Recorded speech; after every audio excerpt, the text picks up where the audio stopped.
Hi hello നമസ്കാരം. പുതിയൊരു വീഡിയോയിലേക്ക് സ്വാഗതം.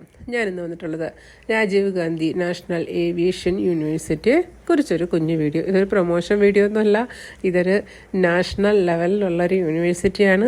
ഏവിയേഷന് വേണ്ടി ഇന്ത്യയിലെ ആദ്യത്തെ യൂണിവേഴ്സിറ്റിയാണ്. ഇവിടെ BMS, BBA ഏവിയേഷൻ, പിന്നെ മാസ്റ്റേഴ്സ്, അതുപോലെ BTech എല്ലാ കോഴ്സുകളുണ്ട്. അപ്പം നമുക്ക് ആദ്യം ഒരിടത്ത് ദൂരെ എവിടെയെങ്കിലുമൊക്കെ മറ്റ് സ്റ്റേറ്റുകളിലൊക്കെ അഡ്മിഷൻ കിട്ടുമ്പോൾ ആകെ ഒരു ഉത്കണ്ഠ ഉണ്ടാകുമല്ലോ, അവിടെ എന്താണ്, എങ്ങനെയാണ് ക്ലാസ്സുകൾ, അല്ലെങ്കിൽ ലൊക്കേഷൻ, അങ്ങനെയൊക്കെ ആർക്കെങ്കിലും ഒക്കെ വരും വർഷങ്ങളിലും ഉപകാരപ്പെടട്ടെ എന്ന് കരുതി മാത്രം ചെയ്യുന്നൊരു വീഡിയോ ആണ്. അപ്പോൾ ഇത് സ്ഥിതി ചെയ്യുന്നത് UP-യിൽ, ഉത്തർപ്രദേശിൽ റായ്ബറേലിയാണ് നിയറസ്റ്റ് റെയിൽവേ സ്റ്റേഷൻ. അവരുടെ ഡിസ്ട്രിക്റ്റ് അമേധി ഡിസ്ട്രിക്റ്റ് എന്നാണ് പറയുന്നതെങ്കിലും റായ്ബറേലിയാണ് നിയറസ്റ്റ് സ്റ്റേഷൻ. അമേധിയിൽ ഇറങ്ങിയാൽ അവിടുന്ന് ഒരുപാട് ദൂരമുണ്ട്. റായ്ബറേലിയിൽ നിന്ന് ഒരു അരമണിക്കൂറത്തെ യാത്ര മാത്രമേ ഉള്ളൂ. തികച്ചും ഒരു ഗ്രാമപ്രദേശമാണ്, ഒരുപാട് ഉള്ളിലാണ് എന്ന് കരുതി അടുത്തങ്ങനെ ഷോപ്പ്, അത്യാവശ്യ സാധനങ്ങൾ കിട്ടുന്ന സ്ഥലമൊക്കെ അടുത്തുണ്ട്. ബസ്സൊക്കെ പോകുന്ന മെയിൻ റൂട്ട് തന്നെയാണ്. പക്ഷേ അവിടെ അങ്ങനെ വലിയ ജനവാസമോ ഒന്നുമില്ലാത്ത ഇതിൻ്റെ ഹോസ്റ്റലും ഈ ഒരു ബിൽഡിങ്ങും യൂണിവേഴ്സിറ്റിയുടെ ബിൽഡിങ്ങും അങ്ങനെയുള്ള സ്ഥാപനങ്ങളൊക്കെയാണ് അവിടെ ഉള്ളത്. കുറച്ച് ഉള്ളിലാണെന്നേ ഉള്ളൂ. ടൗണിലല്ലാത്തത് കൊണ്ട് തന്നെ എനിക്ക് തോന്നുന്നു കുട്ടികൾക്ക് പഠിക്കുന്നതിനും വലിയ പൊല്യൂഷനും മറ്റ് വാഹനത്തിൻ്റെ പ്രശ്നങ്ങളൊന്നുമില്ല. പിന്നെ ഇവർക്ക് എന്തെങ്കിലും കാര്യത്തിന് ടൗണിൽ പോകണമെങ്കിൽ തന്നെ റായ്ബറേലിയാണ് ഏറ്റവും നിയറസ്റ്റ് ആയിട്ടുള്ള സ്ഥലം. അങ്ങനെ എന്തെങ്കിലും ഷോപ്പിങ്ങിന് പോകണമെങ്കിൽ തന്നെ ഇവിടുന്ന് ബസ് സർവീസ് ഉണ്ട്, അതുപോലെ തന്നെ ഓട്ടോ സർവീസ് ഉണ്ട്. ട്രിപ്പ് നോർത്ത് ഇന്ത്യയിലൊക്കെ താമസിച്ചിട്ടുള്ളവർക്കറിയാം, ഇങ്ങനെ ടാക്സി അല്ലാതെ ട്രിപ്പ് അടിക്കുന്ന ഓട്ടോ സർവീസ് ഉണ്ട്. അങ്ങനെ നമ്മൾ അഡ്മിഷന് വേണ്ടിയിട്ട് ഇതിൻ്റെ ഫ്രണ്ടിലെത്തിയിട്ടുണ്ട്. ഇതാണ് യൂണിവേഴ്സിറ്റിയുടെ മെയിൻ ഗേറ്റ്. ഇവിടുന്ന് നമ്മൾ അഡ്മിഷൻ്റെ പ്രൊസീജിയേഴ്സ് അത് കുറച്ച് ഒരു ദിവസം തന്നെ മെനക്കെട്ട് ഉള്ളൊരു പ്രൊസീജിയേഴ്സ് ആയിരുന്നു. നമ്മൾ അഡ്മിഷൻ കിട്ടുന്നത് എങ്ങനെയാണെന്ന് വെച്ചാൽ ഇവിടെ ഡയറക്റ്റ് അഡ്മിഷനും ഉണ്ട്, CUET എക്സാമിൽ നിന്നുള്ള അഡ്മിഷനും ഉണ്ട്. അപ്പം ഞങ്ങൾ ആപ്ലിക്കേഷൻ കൊടുത്തത് ഡയറക്റ്റ് ഫോം ഫില്ല് ചെയ്ത് അവരുടെ സൈറ്റിൽ ആപ്ലിക്കേഷൻ കൊടുക്കുകയായിരുന്നു. അതിനുശേഷം അവർ 10th-ൻ്റെയും 12th-ൻ്റെയും മാർക്കിനെ ബേസ് ചെയ്ത് ഒരു ലിസ്റ്റ് ഉണ്ടാക്കും. ആ ലിസ്റ്റിൽ നിന്നും ഇൻ്റർവ്യൂ ഉണ്ടായിരുന്നു, ഓൺലൈൻ ഇൻ്റർവ്യൂ ആയിരുന്നു. ഓൺലൈൻ ഇൻ്റർവ്യൂ അറ്റൻഡ് ചെയ്യാനുള്ള ഡേറ്റ് മുന്നേ കൂട്ടി അറിയിച്ചിരുന്നു. അതിനു മുമ്പ് കോൾ ചെയ്തിട്ട് അവർ ലിങ്ക് തന്നു. അതുവഴി നമ്മൾക്ക് ഓൺലൈൻ ഇൻ്റർവ്യൂ ഇതിൻ്റെ എല്ലാം കൂടി റിസൾട്ട് അവർ ലിസ്റ്റ് ഇട്ടു.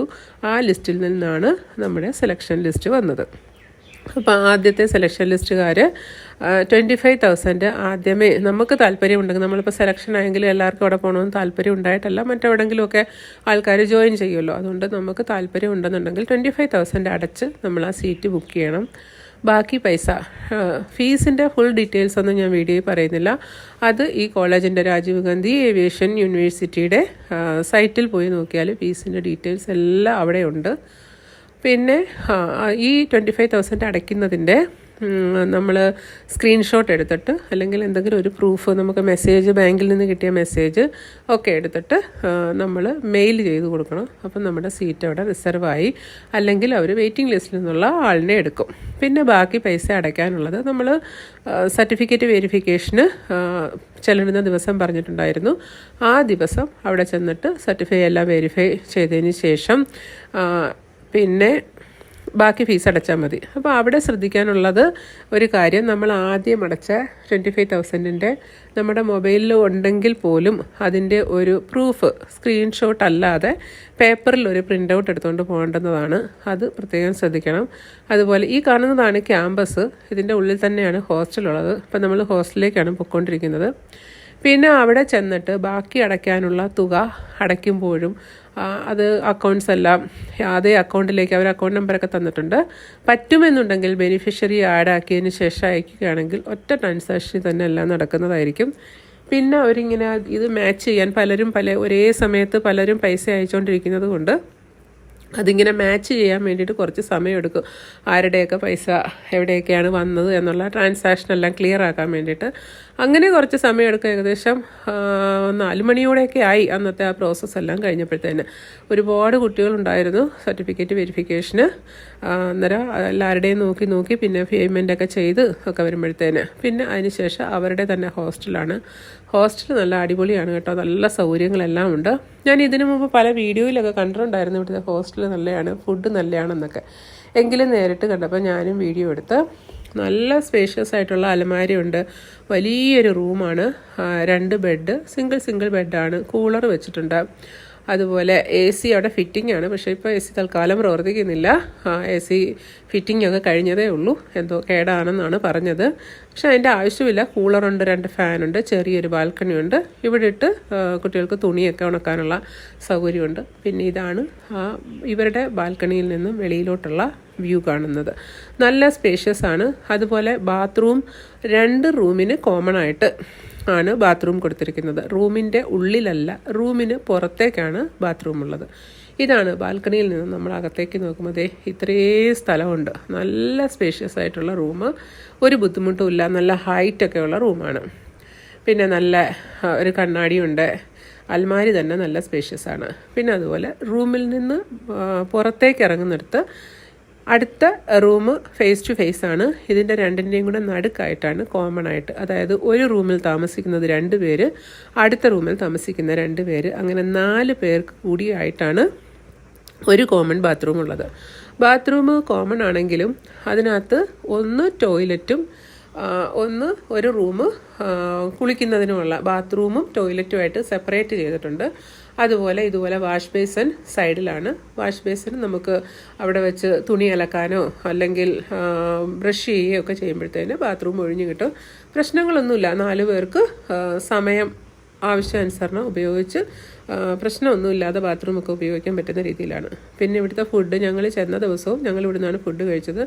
നല്ല ഫുഡായിരുന്നു, ടേസ്റ്റിനൊന്നും ഒരു പ്രശ്നമില്ല.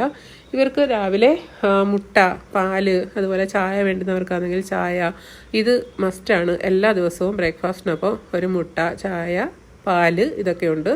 പിന്നെ ബ്രെഡ് എല്ലാ ദിവസവും ഉണ്ടാവും. പിന്നെ എന്തെങ്കിലുമൊക്കെ ഇഡ്ഡലി, ദോശ അങ്ങനെയൊക്കെ സ്നാക്സ് രാവിലത്തെ ബ്രേക്ക്ഫാസ്റ്റ് മാറി വരുന്നുണ്ട്. പിന്നെ ലഞ്ചുണ്ട്, ലഞ്ചിന് ശേഷം ഈവനിങ്ങിൽ സ്നാക്സ് ഉണ്ട്, സ്നാക്സിന് ശേഷം രാത്രിയിൽ ഡിന്നറും ഉണ്ട്. പിന്നെ ജിമ്മുണ്ട്, ജിമ്മിൻ്റെ സൗകര്യങ്ങൾ അവരവരുടെ സമയാനുസരണം പോയി ചെയ്യാവുന്നതാണ്. പിന്നെ മെഡിക്കൽ ഫെസിലിറ്റി ഉണ്ട്. മെഡിക്കൽ ഫെസിലിറ്റി ഉണ്ടെന്ന് കരുതി ഒരു ചെറിയൊരു ഹോസ്പിറ്റൽ മാതിരി അതാണ് ഇപ്പോൾ കണ്ടത്. പക്ഷേ അവിടെ മെഡിസിൻസ് ഒന്നും അധികമായിട്ട് പ്രൊവൈഡ് ചെയ്യുന്നില്ല. അതൊരു ചെറിയ ബുദ്ധിമുട്ടായിട്ട് തോന്നി. ബാക്കി എല്ലാ സംഭവങ്ങളും, ഫുഡായാലും ക്യാമ്പസ് ആയാലും ക്ലാസ് റൂം ആയാലും എല്ലാം, ക്ലാസ് റൂമൊക്കെ ഫുള്ള് AC ആണ്. റൂമിൻ്റെ ഉള്ളിലും അതുപോലെ 2 സ്റ്റഡി ടേബിൾ, 2 ചെയർ, ഒരു കോർണറിൽ ഒരു ടീ ടേബിൾ, അതിനും 2 ചെയർ, അങ്ങനെ എല്ലാ സൗകര്യങ്ങളെല്ലാം ഉണ്ട്. ഒരുപാട് മലയാളി കുട്ടികൾ ഇവിടെ പഠിക്കുന്നുണ്ട്. അങ്ങനെ പഠിക്കാൻ പറ്റിയ നല്ലൊരു അറ്റ്മോസ്ഫിയർ തന്നെയാണ് അവിടെ ഉള്ളത്. അപ്പം BBA ഏവിയേഷനോ അങ്ങനെ ഏവിയേഷൻ റിലേറ്റഡ് കോഴ്സുകളൊക്കെ പഠിക്കുന്നവർക്ക് UP യിലാണെന്ന് കരുതി വിഷമിക്കേണ്ട കാര്യമൊന്നുമില്ല, നല്ലൊരു കോഴ്സാണ്. എയർപോർട്ട് മാനേജർ അല്ലെങ്കിൽ എയർലൈൻ മാനേജർ, അങ്ങനെ ഗ്രൗണ്ട് സ്റ്റാഫ് ലെവലിൽ ജോലി ചെയ്യുന്നതിന് പറ്റിയിട്ടുള്ള നല്ലൊരു കോഴ്സാണ് BBA ഏവിയേഷൻ മാനേജ്മെൻറ്റ്. അങ്ങനെ ഇനി ആർക്കെങ്കിലും ഒക്കെ ഇതുപോലെ ഉത്തർപ്രദേശിലാണ് അഡ്മിഷൻ കിട്ടിയത് എന്ന് കരുതി വിഷമിക്കേണ്ട കാര്യമൊന്നുമില്ല, നല്ലൊരു കോളേജ് തന്നെയാണ് ഇതുള്ളത്. അങ്ങനെ ഇന്നത്തെ വീഡിയോ ഇത്രയേ ഉള്ളൂ. ഇഷ്ടമായിട്ടുണ്ടെന്ന് വിചാരിക്കുന്നു. ഇഷ്ടമായിട്ടെങ്കിലും ഒന്ന് ലൈക്ക് ചെയ്യാനും ഈ വീഡിയോ ആവശ്യമുള്ള കൂട്ടുകാർക്ക് വേണ്ടിയിട്ടൊന്ന് ഷെയർ ചെയ്ത് കൊടുക്കാനും മറക്കണ്ട. BBA ഏവിയേഷനെ കുറിച്ച് എന്തെങ്കിലുമൊക്കെ ഡൗട്ട് ഉണ്ടെങ്കിൽ കമൻറ്റ് ചെയ്താൽ റിപ്ലൈ തരുന്നതായിരിക്കും. അപ്പോൾ അടുത്തൊരു പുതിയ വീഡിയോയിലൂടെ നമുക്ക് ഉടനെ തന്നെ കാണാം. Thank you for watching and supporting.